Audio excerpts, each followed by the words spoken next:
All right, Shalom. First, I'd like to start by saying all praise to Yahweh, Bahashem, Yahushai, Bahashem Karkadash, double honors to the elders and apostles that rule well, and salutations to the brothers that's doing the truth and sincerity. This is just another update on Western U.S. faces early drought with some regions under severe warning. This was published June 13th, 2021. So I'm going to play the video and then ask the precepts. In Climate Watch, the drought that has hit the western United States for years is getting worse.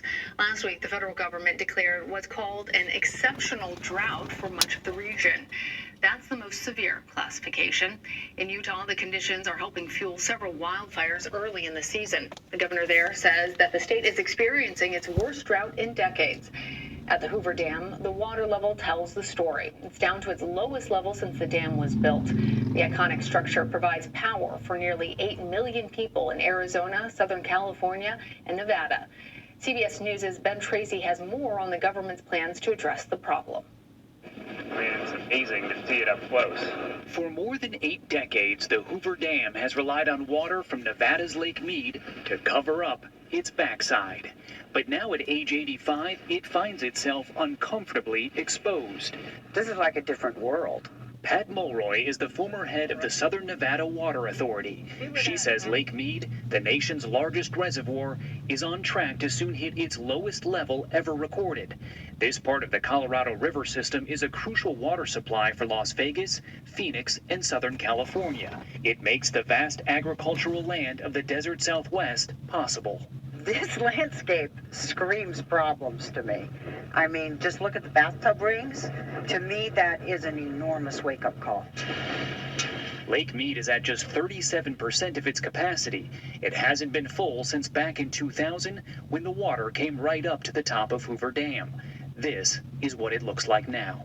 Since 2000, Lake Mead has dropped 130 feet. That's hard to imagine, but picture a 13-story building on top of my head, and way up there, that's where the water used to be. We're at a tipping point. It's an existential issue for Arizona, for California, for Nevada. It is just that simple.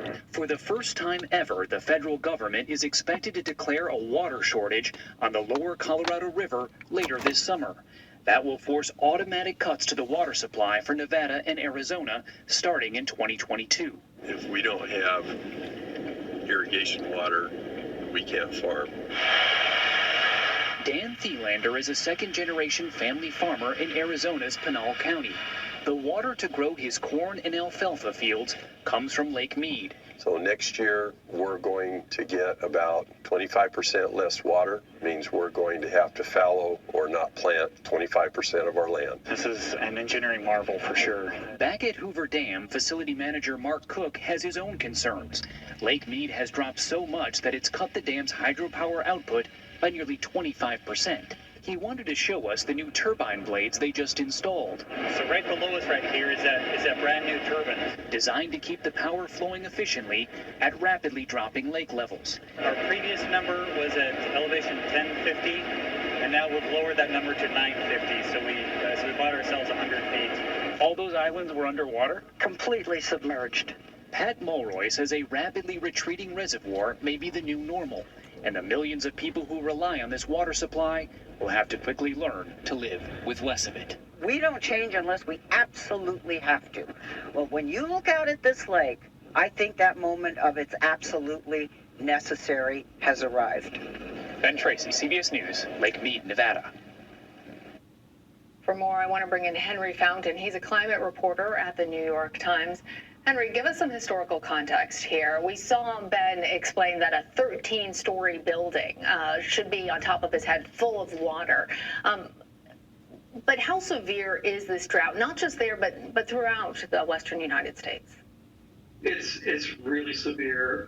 California to where I am in New Mexico, up north, even as far as North Dakota, it's really, really bad drought. The problem is it's been dry pretty much for like the last year and a half, and actually it's been dry in much of the region for the last 20 years, with some intermittent years that were kind of wet, but we're really in a prolonged drought. And the thing about drought is the longer it goes, the worse it gets. Things dry out.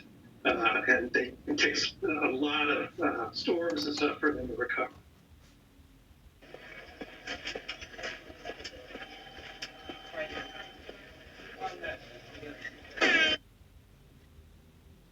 The drought has changed the landscape dramatically. I want to show our viewers a photo of Lake Oroville in 2017. And you see it there on the left, and then now here in 2020. Lake Oroville, obviously important for feeding farms, not just houses. How are these droughts affecting agriculture? Well, as you see with Lake Oroville, I think it's one of California's reservoirs, and California's reservoirs on the whole are less than 50% of normal capacity right now. And as you said, a lot of that goes to farmers. So farmers are facing cutbacks. In your piece just now, farmers in Arizona will be facing severe cutbacks next year because of the situation on the Colorado River. In New Mexico, where I am, farmers are basically told, don't plant this year unless you absolutely have to. There's basically not enough water to go around. It's that dire. And that has implications, as you heard, on power as well, because a lot of the West relies on hydropower for electricity. Do you think that that is likely to change, or might we have a power shortage in the West? Well, as you saw with the Hoover Dam, there's innovations that can be undertaken to try to get more power out of less water, or the same amount of power out of less water. In terms of a power shortage, I mean, there's plenty of alternative energy coming online, solar power, wind power. There's still a lot of traditional, conventional gas and coal generation. So I don't know if you could say there'd be power shortages, but certainly the problem with hydropower is very severe, and really the only solution, the only long-term solution, is get out of this drought. Well, if we can't increase the amount of water, what needs to be done to try and decrease usage, and is that really feasible? Well, I think it is. I think there was a bad drought in California from 2015 to 2017, and there were all sorts of mandatory cutbacks of public use of water, and by and large, those cutbacks were met. And there weren't that many stories about the hardship of it. So we can do things like stop having lawns, for instance, which consume a lot of water. I think agriculture is a more difficult problem. Agriculture uses much more water than you and I use. But and the problem is when you have a drought like this and the reservoirs are low, the tendency is to pump water from the ground. And in California in particular, they've been pumping water out of the ground for a long time, and water levels underground have fallen very far. So the solution is more efficient irrigation techniques, perhaps shifting crops. California grows a lot of almonds. Almonds are really, really water intensive. There's things that can be done. I mean, until we get some more wet years, we're going to be facing tough times out here in the West. No. I wonder if you see any end or relief in sight when it comes to this drought, because obviously, as we're talking about what factors we can control, for most of us, it's our usage. But ultimately, as you say, the way that this changes at the front end of it, at least, is if this drought ends. Is there any potential relief in sight? Well, there's always, as scientists I've talked to say, we could get lucky. We could get, 3 or 4 wet years in a row, and that would really help. That would return Lake Oroville to the 2017 levels very easily, and that would help Hoover Dam and Lake Mead look less like it does today and fuller. The problem, and this is where climate change enters the picture, right? With a warming climate and with the shifting types of precipitation that happen with a warming climate, the probability of getting a couple of wet years in a row tends to fall down, tends to decline. And so it's more difficult. It's less likely that you're going to really pull yourself out of a drought to any great degree. You might have one good year that will help for a year or so, but the odds of getting 2 good years in a row or 3 good years in a row is less than it used to be. And that's because the climate, the atmosphere is warmer than it used to be. All right, Henry Fountain, thank you. Right, and that's just the bringing down of the American society. The Lord is bringing this place down, man.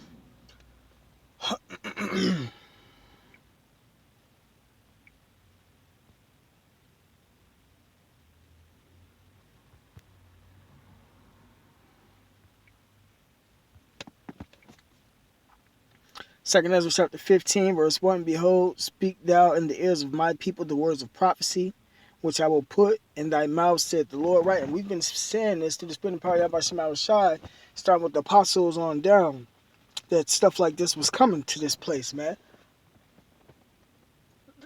Them not having any water means that they're not gonna have they're gonna have less food, man. You know. Verse 2, it says, and cause them to be written in paper, for they are faithful and true, right? The Bible. Fear not the imaginations against thee, right? And imaginations is people that saying they're going to do stuff to us, put their hands on us, and all the above, man. The Lord said, don't fear that. Let not the incredulity of them trouble thee, right? The incredulity means the unbelief, because it's plain. It's plain to us, but it's not plain to everybody else. The Lord said he had closed their ears and close their eyes, man, and except they should be converted, man. Convert means to be with truth. The Lord not waking them up to give them the truth, man. He's blocking them, man. This is only for the elect, man. Let not the incredulity of them trouble thee that speak against thee, for all the unfaithful shall die in their unfaithfulness. Right, man? Because people think that just because they don't believe it is going to happen, that it's not going to happen. This Romans chapter 3, verse 3. What if some did not believe? Shall their unbelief make the faith of the Most High without effect? God forbid. Yea, let the Most High be true, but every man a liar. Right? So just because they don't believe doesn't mean that these prophecies aren't going to come to pass. And they've been coming to pass, man. They've been speaking like, what is it, Habakkuk says? It says, but every man a liar, as it is written, that thou mightest be justified in thy sayings and mightest overcome when thou art judged. Right? We justify what we're doing because the Lord gave us this word to do, and it's coming to pass right before our face, man. And we doing it in his spirit, man.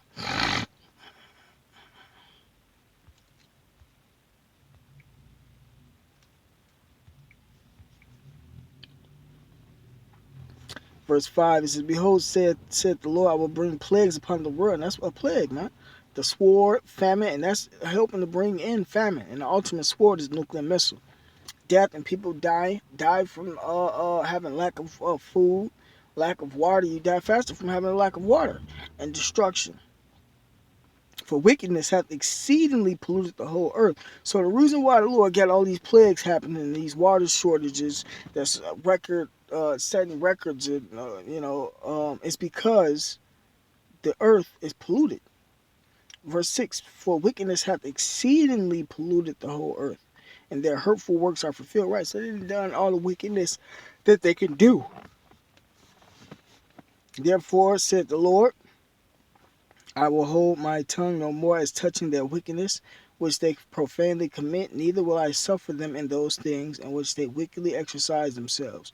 Behold, the innocent and righteous blood crieth unto me, and the souls of the just complain continually. The souls of the just is that's making these videos in sincerity and in truth, through the spirit and power of Yahweh Shai, complaining about the wickedness and the stuff that's going on in this place, man. And therefore, said the Lord, I will surely avenge them and receive unto me all the innocent blood from among them. Right, man? So, you got brothers that the Lord going to avenge us from all the suffering and pain we're going through. On top of the brothers that has been killed and are yet to be killed. The Lord going to avenge those that's doing his will, man.